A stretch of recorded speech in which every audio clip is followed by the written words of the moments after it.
sauce. But speaking of those trades, someone who you were, I don't know, if excited's the right word, but at least intrigued by was A.D. Mitchell, and he made his debut last night. And last week, you were talking about him possibly being the wide receiver too, and I was a little hesitant. And to his credit, A.D. Mitchell is a guy I was excited about with the Colts when he got drafted. Reggie Wayne, who's the Colts wide receiver coach, former Colts wide receiver, he said he hated that he lost A.D. Mitchell, that he loved A.D. Mitchell. Garrett Wilson has said good things about A.D. Mitchell. A.D. Mitchell didn't have the greatest debut. So I wanted to know, what were your thoughts in watching A.D. Mitchell? Has your opinion of A.D. Mitchell changed in the last week, now that you've seen him play in a Jets uniform? Just kind of give me your thoughts there. You did buffer a little bit on my end, so I didn't completely hear that. But if I'm getting you right, you were just asking me to talk about A.D. Mitchell, what I thought about him. Is that correct? Or yeah, now that you've seen his debut in a Jets uniform, just kind of what were your thoughts there? Do you still have faith in him? Or are you just kind of like, this is another failed wide receiver 2 attempt? Where are you out? Yeah, I mean, for the wide receiver 2 conversation, I still don't think he's that far off that. And we don't have a wide receiver 2. That's the big problem with that passing offense right now. You have Garrett Wilson, who's now out for at least 4 weeks, and you don't have anyone who could really take in that void. You don't have anyone who gets close to Garrett Wilson's level on the team. Now, you saw Mason Taylor take a pretty big part of the offense, and he performed well overall. He had some mistakes here and there, but, a very good, promising game for a young tight end. But that wide receiver 2 spot, I think it's still just as open to A.D. Mitchell as it is to John Mechie, who I think had a really good performance. He showed a lot of promise to me. He reminded me a lot of Braxton Berrios, who you might remember I was a big fan of back in the day. He had a lot of that same kind of jumpy, really good behind the line of scrimmage. He made good plays ahead of the line of scrimmage too, with his feet in the open field.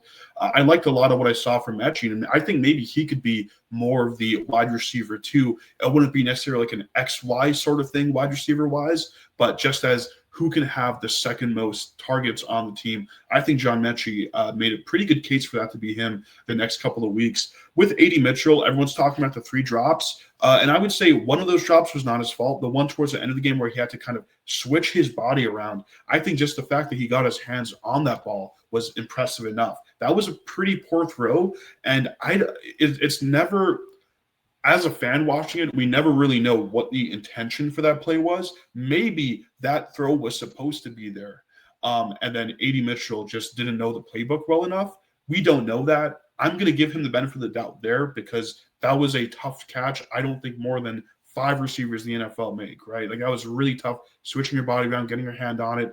The kind of like bullet pass drop, that one I don't fully blame him for. It was not a great throw. It was just too much power on it. For if he just, if Justin Fields did a little bit lighter, I think that would be a catch.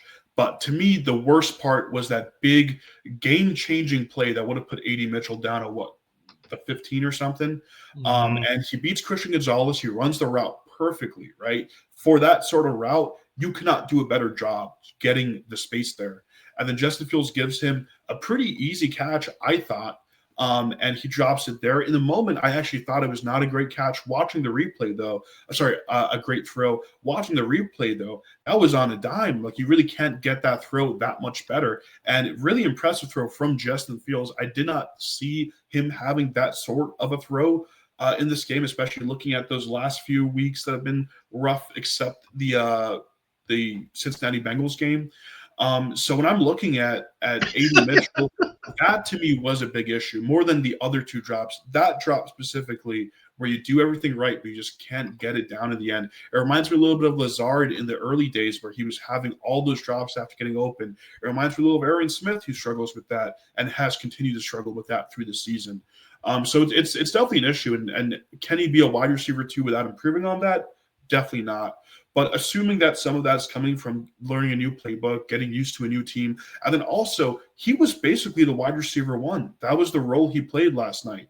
And he comes onto this team with Garrett Wilson, very obviously the wide receiver one. He comes out as a player who's had a kind of like failed career, trying to have a resurgence.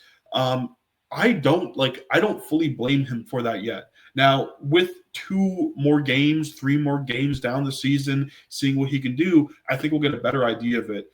But I'd say I'm cautiously optimistic, same as before, that we can get a wide receiver 2. I think his peak is as a wide receiver 2. Another point I just want to make before we move on from A.D. Mitchell is that in those plays, his footwork was great. His route running was great. And maybe he misunderstood some of the plays there, but at least in terms of what he was doing to get open, that job was very well done by him. Yeah, I think what annoyed Colts fans the most about him was, as you just said, he's a fantastic route runner, has great footwork. The ball hits his hands a lot, but he just wasn't able to secure the ball. He had 6 targets last night, 1 reception for 10 yards. But as you said, he was effectively the wide receiver 1 as well. So that's some added pressure on a new offense. So I'm rooting for him. I rooted for him when he was with the Colts. I hope he figures it out. He's got the talent. I think if he figures out how to catch the ball, he's going to be dangerous in the NFL.